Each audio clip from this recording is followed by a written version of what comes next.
जैसा मैंने आपको कहा कि अभी हम सबको मिलकर लड़ना है, और मैं फिर कह रहा हूं, आज फिर दोहरा रहा हूं, सभी साथियों, खाली राजनेताओं की बात नहीं, पक्ष और विपक्ष की बात नहीं, उसमें आप भी शामिल हैं, उसमें हर व्यक्ति शामिल है, सबको मिलना है जब भी कोएग्जिस्ट होगी।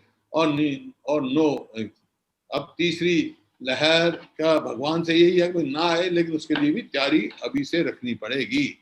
कुछ जो है सवाल भी साथी होंगे वो पूछेंगे, लेकिन मैं एक ही बात कहना चाहता हूं, जो कल सवाल आया जो मेरे खुले पत्र का, उसमें मेरा कोई सवाल नहीं था।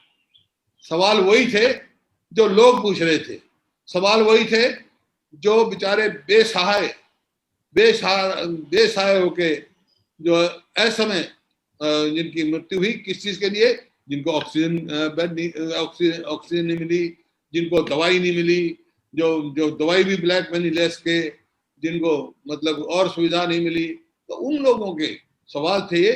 और उन लोगों के सवाल ये था भाई, पहली जो लहर थी और दूसरी लहर के बीच में आपकी क्या तारीख थी, वो पूछना चाहते हैं कि भाई हमने उस बीच में क्या तैयारी की, कितने डॉक्टर लगाए नए, कितने नर्सिंग स्टाफ लगाए, कितना मेडिकल के वो लगाए, कितने सफाई कर्मचारी लगाए, या बेरोजगारी बढ़ाई। तो ये सवाल थे, इसमें किसी को मैं समझता हूँ वो नहीं करना चाहिए। लेकिन आपका कोई सवाल हो तो आप पूछ सकते हैं। आज तो मकसद तो मेरा ये था, जैसे मैंने कहा शिक्षा, आपने देखना आज शिक्षा का बहुत बुरा हाल है। आज ये अखबार में आपके आई है 1000 हेडमास्टर नहीं है एक जगह, तो कैसे हमारे बच्चे पढ़ेंगे आगे, आप ये बताइए।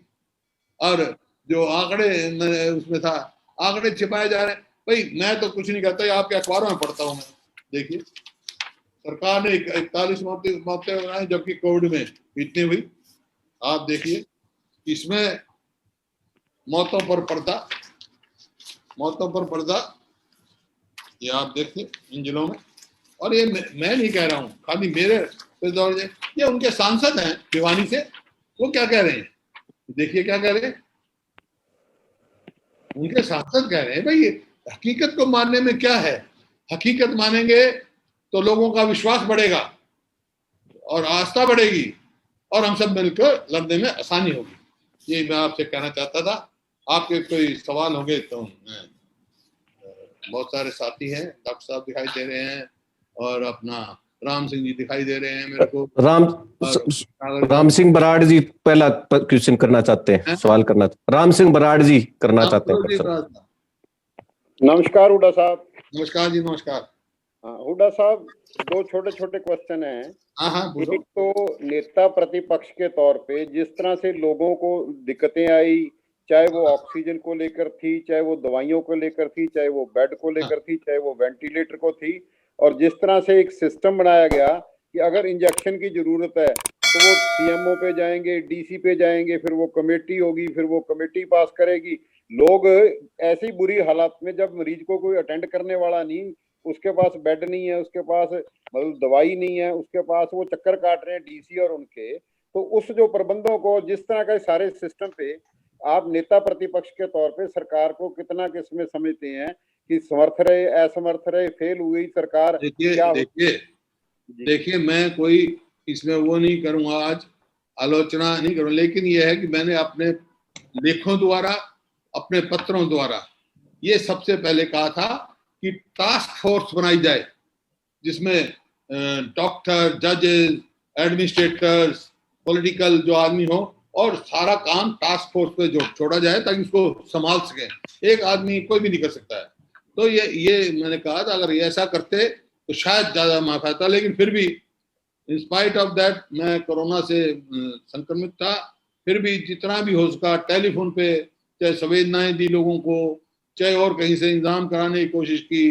भाई हमारा सारे विधायक भी, कांग्रेस के और साथी भी, हमारा सांसद भी, सभी साथियों ने, पार्टी, हमने जो भी प्रयास हो सकता था किया है और आगे भी करते रहेंगे, और सहयोग जो भी मांगेगा वो पूरा सहयोग देने की। हुड्डा साहब, इसी में क्वेश्चन जुड़ा हुआ है कि जो आपने कहा है कि सभी को 5-5 लाख मिलने चाहिए, बहुत सारे पत्रकारों की डेथ हुई है, वो छोटे छोटे कस्बों में, छोटे छोटे शहरों में रहने वाले पत्रकार थे। अकेले कमाने वाले थे, अकेले परिवार को चलाने वाले थे, उन परिवारों को आज चलाने के लिए, उनको संभालने के लिए कुछ भी नहीं बचा उनके पास। और उसके बारे में सरकार को क्या करना चाहिए। और दूसरा, सरकार ये कह रही है कि ये जो कोरोना फैला है, जो किसान धरने पे बैठे हैं, किसान वहां पर दिल्ली में बैठे हैं 6 महीनों से, उससे जो जहां गांव में गए वो वापस वहां पर ज्यादा फैला, वहां पर ज्यादा मरीज आए, वहां ज्यादा डेथ हुई। तो उस किसानों का क्या, उसका जो धरने का क्या है, और पत्रकारों की डेथ पे क्या है। देखिए, कोरोना का जहां तक सवाल है, शहरों से गांव में गया है, और ये हरियाणा में नहीं, पूरे देश में कहीं से भी आप देखो, पहले शहरों में आया है, फिर गांव में गया है। और आज आप खुद देख रहे हैं, आज इनकी रिपोर्ट है कि गांव में कुल 18 केस पॉजिटिव मिले हैं। तो ये बात नहीं है।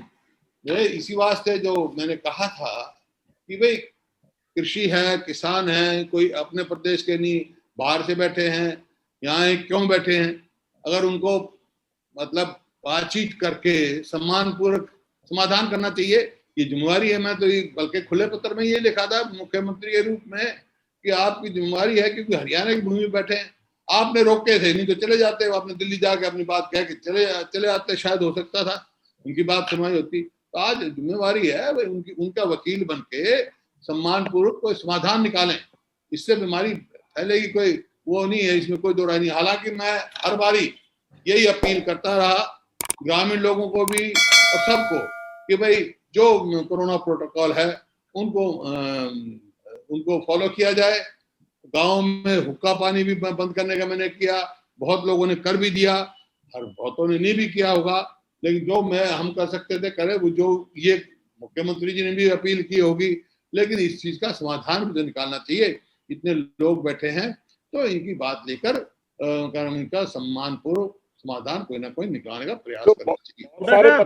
हुड्डा साहब, मेरा सवाल एक है, पत्रकारों की डेथ हुई है, हुड्डा साहब आपने बताया नहीं कि फील्ड के जो पत्रकार थे छोटे छोटे जिनकी डेथ हुई है, उनका को मैंने शुरू में कहा ना, पत्रकारों को श्रद्धांजलि भी दी, और जैसे 5 लाख सबका मैंने कहा है, सबको मिलना चाहिए, और उनके परिवारों को जो भी पेंशन जो है इस किस्म की बांधनी चाहिए, ताकि उनको जीविका में। नेक्स्ट राकेश गुप्ता जी। साहब, मेरा सवाल ये है कि कल मुख्यमंत्री जी ने आपकी सर्वदलीय बैठक बुलाने की मांग को सिरे से नकार दिया। अभी भी आपकी मांग है कि सर्वदलीय बैठक जो है कोरोना के मसले पर बुलाई जानी चाहिए? देखिए, वो तो उनकी वो है, हम तो सहयोग करने के लिए तैयार हैं।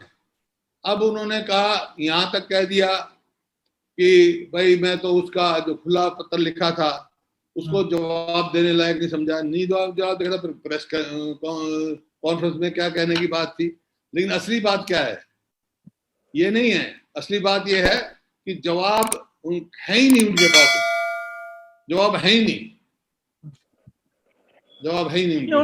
उन्होंने इस बात पे भी सवाल उठाया कल कि जिस पत्र की जो भाषा है, कहते उनके मानस का पता लगता है, ऐसे में जवाब देना मैं उचित नहीं समझता।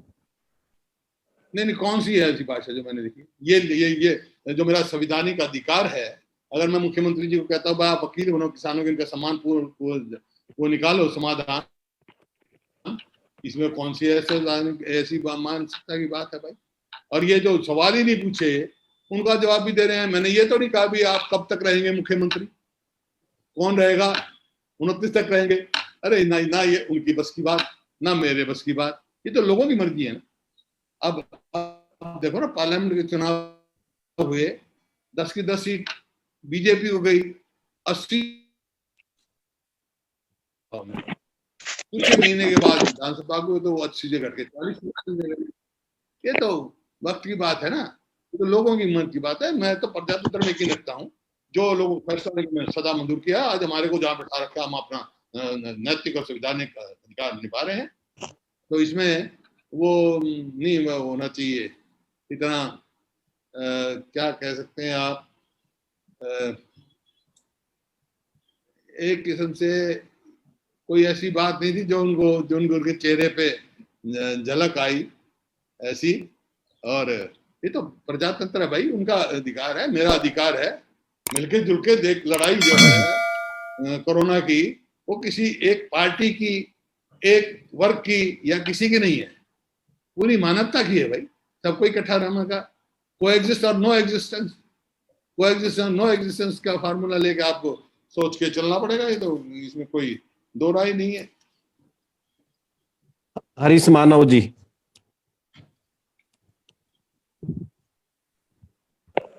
हुड्डा साहब नमस्कार। नमस्कार। हुड्डा साहब, मेरा सवाल ये कि आप सरकार के साथ आपकी कांग्रेस की टीम भी पैरेलल काम कर रही है, जैसे मुझे पता चला। तो गांव में जो टेस्ट हो रहे हैं और जो वैक्सीनेशन की फैसिलिटी है, क्या वो पर्याप्त है?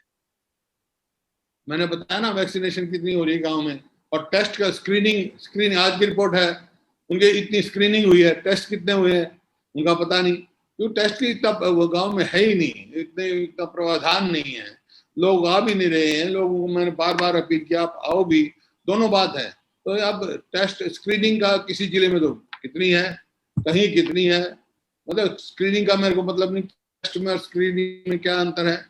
स्क्रीनिंग अगर इतने स्क्रीनिंग कर दी, इतना टेस्ट कर दिया, टेस्ट गांव में बहुत कम हो रहे हैं।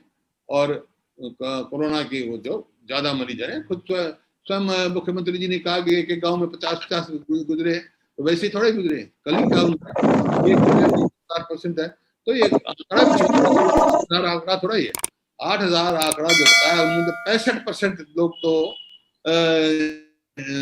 शहर के बेचारे गए हैं ऐसे में जिंदगी हुई है, 35% गाँव, जबकि इट इज अदरवाइज गाँव में बहुत गए, जो अगर मुख्यमंत्री जी का हिसाब दें तो बहुत गए हैं। तो आंकड़े साफ होने चाहिए, पूरा सर्वे होना चाहिए और पूरे जोर शोर से सबको मिलकर लगना चाहिए।